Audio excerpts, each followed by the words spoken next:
In the Middle Ages, when people thought of wealth, the first image that came to mind was usually precious commodities like gold or expensive fabrics. But there was another material, seemingly simple, that played a crucial role in the prosperity of many regions in Europe: linen. A modest plant, but when transformed into fabric, it was as valuable as gold. Linen not only clothed the humblest peasants but also the nobles and the upper classes. However, its true value was not limited to its appearance or everyday utility. The secret of linen lay in its central role in the medieval economy, in how it connected people through trade and built wealth that spanned generations. The word linen may seem simple, but what this natural fiber represented for the cities of Flanders in the Middle Ages was much more than just a raw material. It was a true wealth engine, moving markets and bringing prestige both to those who grew it on their rural estates and to the merchants who exported their productions around the world. Looking at linen, it's hard to immediately understand how such a simple material became so precious. But the story behind this fiber is one of patience, skill, and commercial vision. The plant itself was modest, but its power to transform the everyday lives of so many people, to create a strong economy, and to spread prosperity throughout Europe is what makes linen one of the greatest secrets of medieval history. To understand how linen became one of the greatest treasures of the Middle Ages, we must look at the land that cultivated it. Flanders, with its lowlands and damp climate, was the ideal setting for growing linen. The combination of fertile soil and a mild temperature, with regular rainfall, created perfect conditions for this special plant to thrive. While other regions of Europe struggled with water scarcity or poor soil, Flanders flourished as the birthplace of linen, with its lands providing the perfect environment for the plant to grow strong and healthy. In early spring, the peasants of Flanders began the planting process, sowing linen seeds across the fields. But growing linen was no simple task. It required patience, dedication, and precision.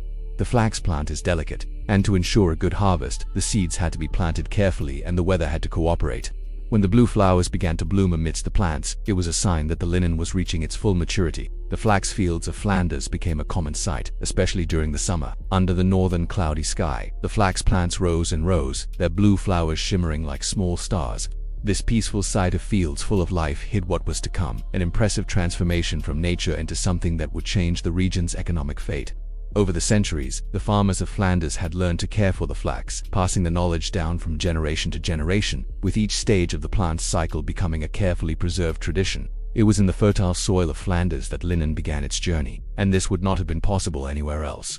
The climate, the land, and the peasants were the essential ingredients that made Flanders the birthplace of one of medieval Europe's most valuable textiles. The journey of linen, from seed to the fiber that would change the fate of Flanders, was a meticulous process that required patience.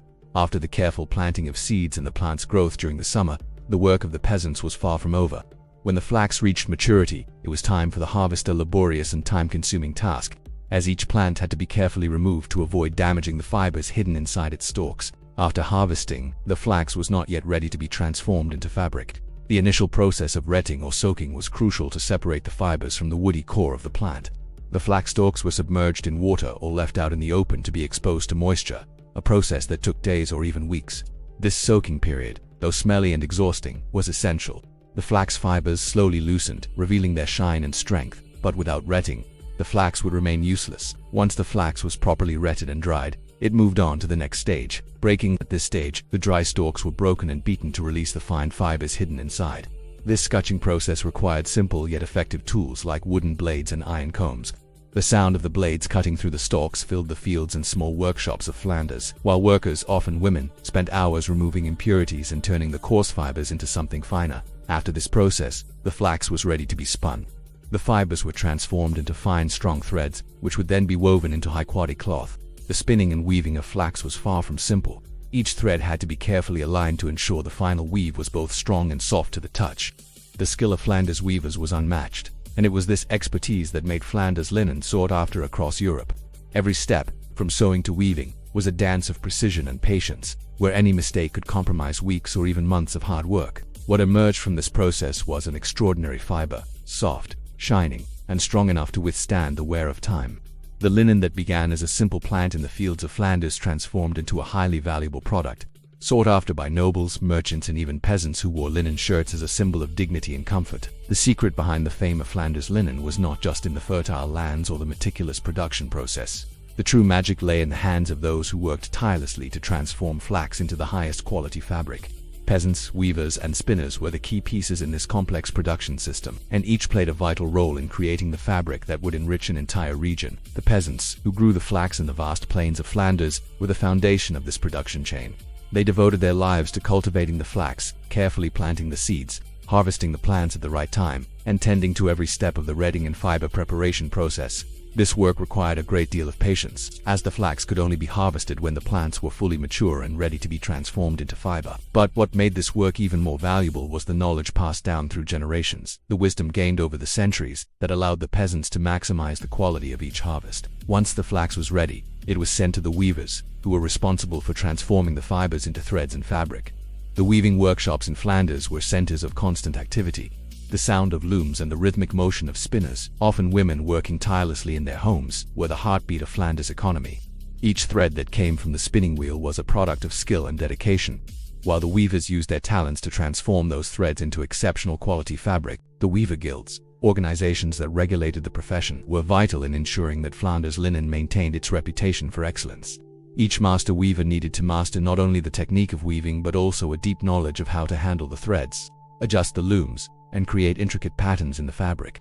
They were highly respected, and often, their workshops were small family-run factories where the work was passed down from parents to children, keeping the tradition of artisanal production alive, which conquered international markets. The work of the humble hands of Flanders was what truly made linen the treasure it became. Without these skilled and dedicated hands, linen would not have achieved the status of a sought-after fabric throughout Europe.